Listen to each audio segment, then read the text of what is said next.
जब लखनऊ के कुछ अस्पतालों ने ऑक्सीजन की कमी की सूचना अपने दीवारों पर चिपकाई तो उत्तर प्रदेश के मुख्यमंत्री ने 24 अप्रैल 2021 को चेतावनी दी कि जो लोग अस्पतालों में ऑक्सीजन की कमी की अफवाह फैलाएंगे उनके खिलाफ राष्ट्रीय सुरक्षा कानून के तहत कार्रवाई की जाएगी और उनकी संपत्ति भी जब्त कर ली जाएगी। इससे पहले प्रदेश के विधि मंत्री ब्रजेश पाठक ने अतिरिक्त मुख्य सचिव स्वास्थ्य को एक पत्र लिखकर शिकायत की कि कोविड की जांच रिपोर्ट मिलने में 4 से 5 दिन का समय लग रहा है।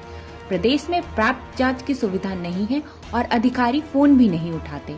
स्वास्थ्य मंत्री से शिकायत करने पर जब फोन उठाते भी हैं तो उनसे जनता को कोई मदद नहीं मिलती। उन्होंने ये भी बताया कि लखनऊ के जाने माने इतिहासकार योगेश प्रवीण के लिए जब उन्होंने मुख्य चिकित्सा अधिकारी को एम्बुलेंस हेतु फोन किया तो एम्बुलेंस आई नहीं और योगेश प्रवीण की मौत हो गई।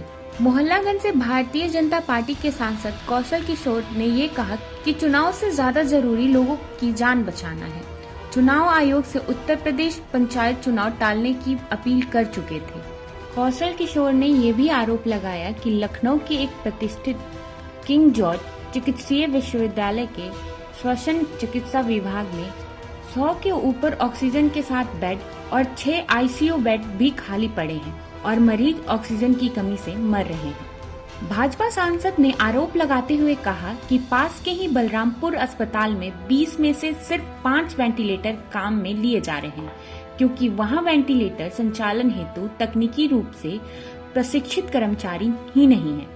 मरीजों को ऑक्सीजन मिलने की स्थिति में उन्होंने धरना तक देने की चेतावनी दी।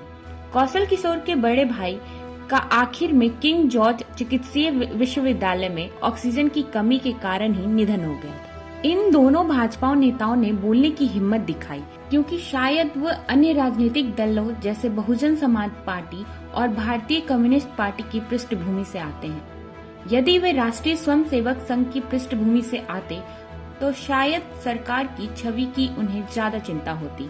लेकिन अब तो कई भाजपा नेता उत्तर प्रदेश में कोरोना को लेकर चरमराई स्वास्थ्य व्यवस्था पर सवाल खड़े कर चुके हैं। इनमें बरेली के भाजपा विधायक केसर सिंह, जिनका बाद में कोविड से निधन हो गया, बस्ती के सांसद हरीश द्विवेदी, भदोही के विधायक दीनानाथ भास्कर, कानपुर के सांसद सत्यदेव पचेरी, मेरठ से सांसद राजेंद्र अग्रवाल, लखीमपुर खीरी के विधायक लोकेंद्र प्रताप सिंह, अब केंद्रीय मंत्री संतोष गंगवार, जिन्होंने वेंटिलेटर आदि की कालाबाजारी पर चिंता व्यक्त की है, शामिल है।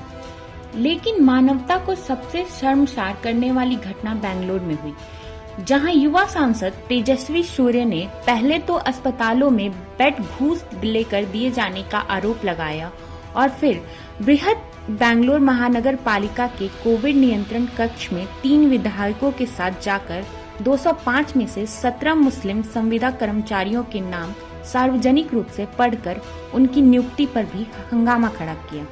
जिस निजी संस्था ने इन कर्मचारियों को रखा था, पहले तो उसने उन्हें काम पर आने से मना किया, लेकिन पुलिस जांच में कोई अनियमितता न पाए जाने पर उन्हें वापस रख लिया गया। तेजस्वी सूर्य की इस अवांछित कार्यवाही से नियंत्रण कक्ष का कार्य 2 दिनों तक प्रभावित रहा। तेजस्वी सूर्य और 3 विधायकों पर सरकारी काम में बाधा डालने का मुकदमा क्यों नहीं दर्ज होना चाहिए? भाजपा के नेता संकट काल में भी सांप्रदायिक राजनीति करने से बाज नहीं आ रहे हैं। बिहार में भूतपूर्व सांसद एवं जन अधिकार पार्टी के नेता पप्पू यादव ने जब ये सारण में खुलासा किया कि भाजपा नेता राजीव प्रताप रूढ़ी की सांसद निधि से खरीदे गए 30 एम्बुलेंस खड़ी हुई है, तो बिहार सरकार ने पप्पू यादव को आपदा प्रबंधन अधिनियम एवं महामारी अधिनियम के तहत गिरफ्तार कर लिया है। जबकि पप्पू यादव इस संकट की घड़ी में कोविड मरीजों की सेवा में लगे हुए थे, जिसकी वजह से भाजपा छोड़ सभी राजनीतिक दलों ने सरकार की अलोकतांत्रिक कार्रवाई की निंदा की है। राजीव प्रताप रूढ़ी ने अपनी सफाई में अविश्वसनीय कारण बताया है कि चालकों की कमी की वजह से एम्बुलेंस खड़ी है। असल में महामारी अधिनियम के तहत एम्बुलेंसों का इस्तेमाल न होने देने के लिए मुकदमा तो राजीव प्रताप रूढ़ी पर दर्ज होना चाहिए।